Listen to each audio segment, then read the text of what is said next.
गुणमानल दैया हमरे लावई नल दैया हमारे लावाई हो रामा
लड़कवा के मामा उनके तरफ से 30 रुपया आवा है कलम बंद खरीद ले लियो तू।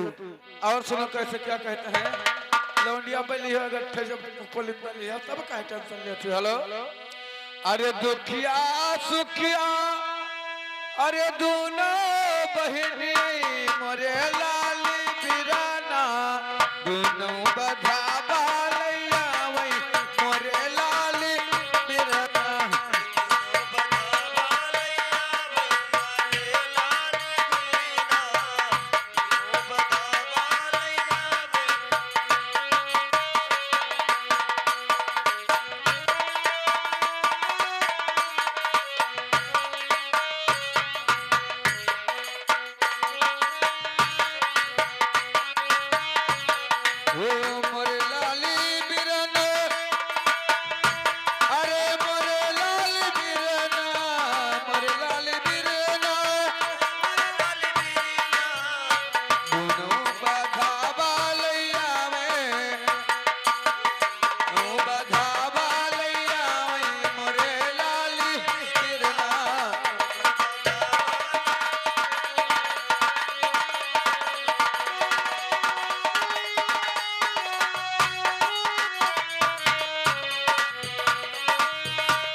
ओमकार भैया दे रहे हैं। अच्छा ये ओमकार जी दे रहे हैं। अपने तीनों बहन करती ढोल में काजल लगावे करती। अच्छा लेकिन तो कैसे अरे सुखिया लावे अरे नाच नौटंकी सुखिया लावे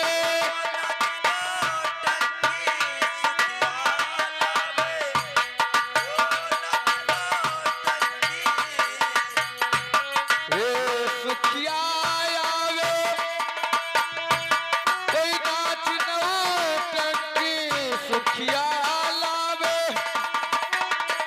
अरे नाच नौटंकी सुखिया लावे नाच नौटंकी और दुखिया क्या कहते हैं और दुखिया गोपाल का बधावे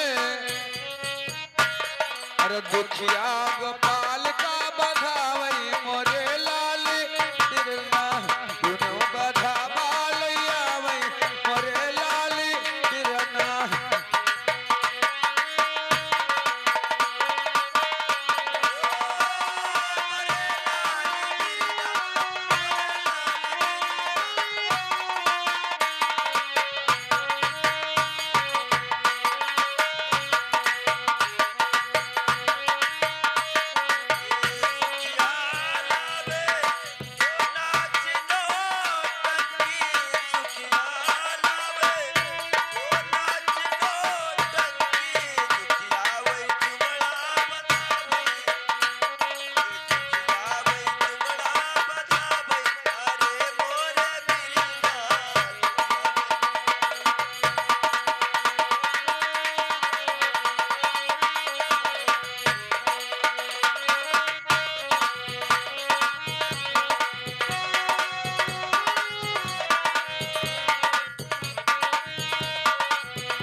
हेलो